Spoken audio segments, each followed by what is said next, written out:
Hello दोस्तों, स्वागत है एक बार फिर से आपका मेरे चैनल पे लीगल न्यूज 127 पे।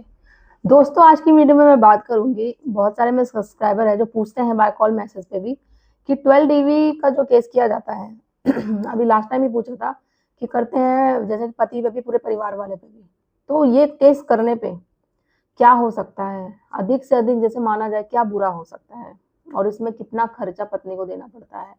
दूसरा ये, और ये कि लाइक अगर वो 125 में मेंटेनेंस ले रही है तो क्या इसमें भी हमें मेंटेनेंस दोबारा देना पड़ेगा, क्योंकि वो इसमें भी मेंटेनेंस अप्लाई करती है और रहने के लिए घर जगह जो वो मांगती है। तो आज की वीडियो में मैं इसी टॉपिक पे बात करूंगी आपसे। और चैनल पे आप लोग मेरे नए जुड़े हैं तो चैनल को लाइक करना, शेयर करना, सब्सक्राइब करना बिल्कुल मत भूलिए। साथ ही बेल आइकन दबा दीजिए ताकि आपको टाइम टाइम से मेरे वीडियो की नोटिफिकेशन सबसे पहले मिलती रहे। 12 डीवी घरेलू हिंसा का जब केस किया जाता है तो पत्नी क्या करती है, पति के साथ साथ पूरे सदस्यों पर, मतलब पूरी जो फैमिली होती है उस पर कर देती है। अब भाई जब पहली बार जब किसी पे भी केस चलता है तो पति हो या उसके घर वाले डर जाते हैं कि भाई ये घरेलू हिंसा का केस हम पे लग गया, अब हमें पुलिस अरेस्ट करके ले जाएगी, जेल में डाल देगी, क्योंकि भाई उन्होंने शादी करी थी। अब ये तो कुछ आइडिया नहीं था कि शादी के बाद क्या होगा उनके साथ। अब कोई भी देखो, अगर आम कोई भी इंसान हो उस पर कोई आप झूठा एलिगेशन लगा दो, झूठा आरोप लगा दो, तो उसको तो डर लगता है। और इतना बड़ा आरोप की घरेलू हिंसा करी है, मारपीट करी है, दहेज के लिए टॉर्चर किया, तो कोई भी डरता है। तो लाजमी सी बात है आप भी डरेंगे। तो अब इस सिचुएशन से क्या कैसे बाहर निकला जाए। अब आपके दिमाग में ये भी होगा, अब ये केस हम पे लग गया है जो हमने अपराध किया ही नहीं है, तो इसमें क्या हो सकता है हमारे साथ, क्या अधिक से अधिक में मालूम बुरा से बुरा भी क्या होगा आपके साथ। तो पहली तो बात मैं करूंगी, देखो आपको परेशान होने की कोई जरूरत नहीं है। मैं आपको वन बाय वन, देखो डेली मैं कुछ ना कुछ ऐसे तकनीक तरीके बताती हूँ।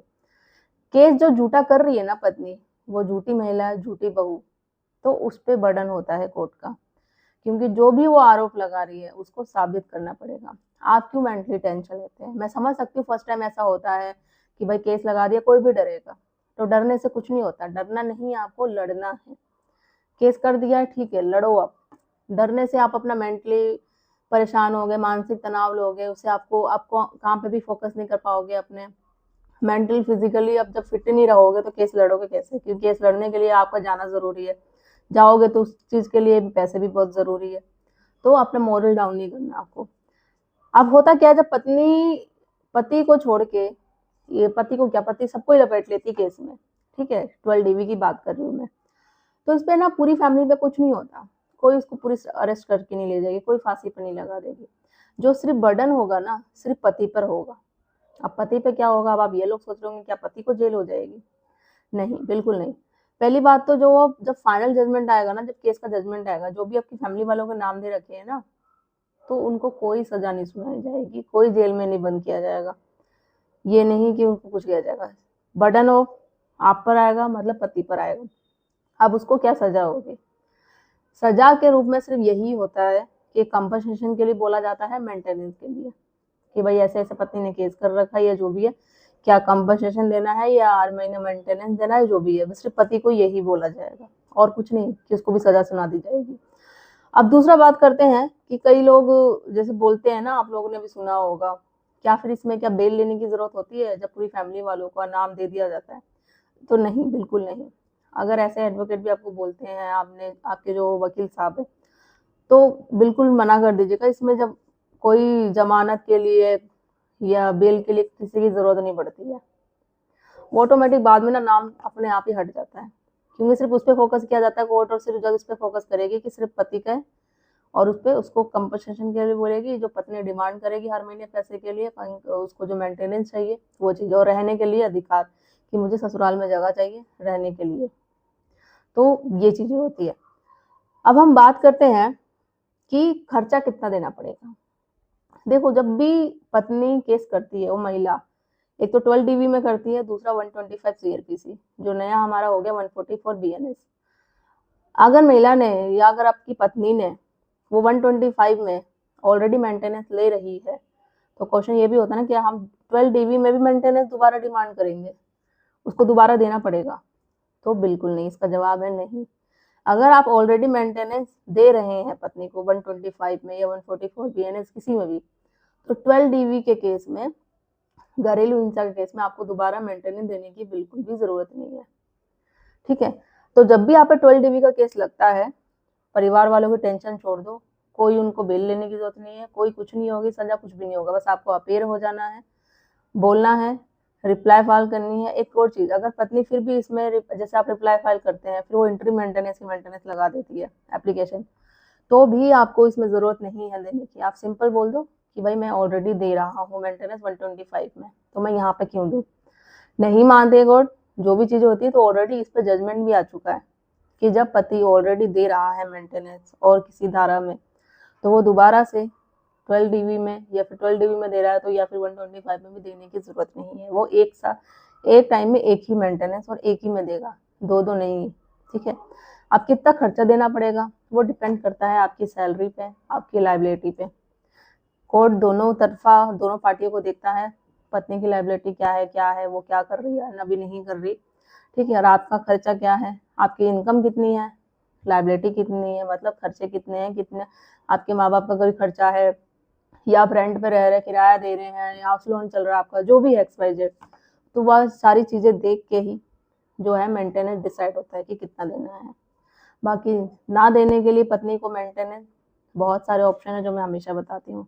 आपको पता है जब इनकम एफिडेविट आप दोनों जमा करते हैं, तो उसमें सारी चीजें पत्नी और पति दोनों की तरफ से लिखवाई जाती है। और पत्नी मान के चलो 90% उसमें झूठ चीजें लिखवाती है कि मैं जॉब नहीं कर रही है, मैं पढ़ी लिखी नहीं हूँ, मुझे रहने के लिए, खाने के लिए बहुत प्रॉब्लम हो रही है, अपने आप को लाचार बेबस बहुत दिखा देगी कोर्ट में कि, तो इस तरीके से उसका एंट्री मेंटेनेंस चालू हो जाए।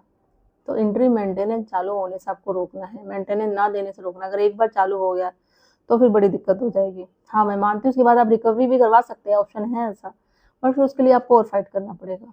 तो एंट्री मेंटेनेंस चालू ना होने दे। जब आपको पता है आपकी वाइफ जॉब कर रही है, उसकी इनकम है, कुछ कुछ केसों में तो इनकम पति से ज्यादा होती है, फिर भी वो छुपाती, ना देना पड़े। अगर आपको ऐसा लगता है पत्नी झूठ बोल रही है और आपको पता है वो कंपनी में कहाँ जॉब करती है, क्या उसकी सैलरी, सब कुछ चीजें पता है, तो आप कोर्ट में बोलिए। जब कोर्ट को बात पता चल जाएगी ना कि उसने झूठा इनकम एफिडेविट साइन किया, सारे सिग्नेचर किए हैं, तो मान के चलो उसको सजा भी होगी और उसका मेंटेनेंस कैंसिल होगा। और यहाँ तक ये होगा कि जो जो उसने अभी तक लिया है ना, वो आपको सूद समेत ब्याज सहित आपको वापस देना पड़ेगा। मजाक नहीं कर रही, सच में ऐसा है, ऐसा जजमेंट आया है। मैंने जजमेंट में वीडियो भी बना रखी है, आप मेरे चैनल पर जाके देखना कि आपको मिल जाएगा, जजमेंट भी मिल जाएगा कि एक पत्नी ने झूठ बोला था, 30,000 अपने पति से इनकम ले रही थी, सॉरी मेंटेनेंस ले रही थी, और बाद में पता चला कि उसने कोर्ट से झूठ बोला कि वो जॉब नहीं कर रही है, बल्कि उसकी सैलरी पति से ज्यादा थी। जब पता चला, कोर्ट को गुस्सा आया, उसने सजा भी सुनाई उसको और बोला कि सोच समझ अभी तक जितना तूने मेंटेनेंस लिया तो पति को वापस देना पड़ेगा। तो ये चीजें हैं। आप बोलते हो ना कि महिलावादी पक्ष है, कानून एक तरफा सुनता है, महिला की सुनता है, अगर महिला रो देगी कोर्ट में तो भाई वही सब सही है, पुरुषों के नहीं सुनता है। तो अब ऐसा नहीं है, चेंज हो गया है, क्योंकि कोर्ट को भी पता चल गया, चाहे हाई कोर्ट या सुप्रीम कोर्ट, कि उनको अब डेली केसेस आते हैं। देखो हर किसी को पता चल जाता है, अगर आप में है इंसान, हमें पता चल जाता है सामने वाला बंदा झूठ बोल रहा है, सच बोल रहा है। तो डेली जब कोर्ट में आना, क्या कोर्ट को पता नहीं चलेगा कौन सच बोल रहा है, कौन झूठ बोल रहा है। जब केस लगा देना ही, ये नहीं, पत्नी ये समझती है वो महिला झूठी कि उसने केस कर दिया मतलब एक विजय पा ली है, अब तो मैं अपने ससुराल वालों को, पति को जेल में डाल दूंगी। ऐसे नहीं होगा, उसको साबित करना पड़ेगा जो वो आरोप लगा रही है। नहीं कर पाएगी, केस डिसमिस हो जाएंगे, फिर उस पर ही क्वेश्चन मार्क आएगा। फिर वो जिस मायके वालों या जिस पेरेंट्स के बिहाफ पे, सपोर्ट पे वो इतना सब कुछ उछल रही थी, आपको नीचा दिखा रही थी, सबक सिखा रही थी, कल वहीं जाके उसको टॉर्चर देंगे, ताना देंगे, और फिर उसको अपना मायके ही एक जेल लगने लग जाएगा। सॉरी।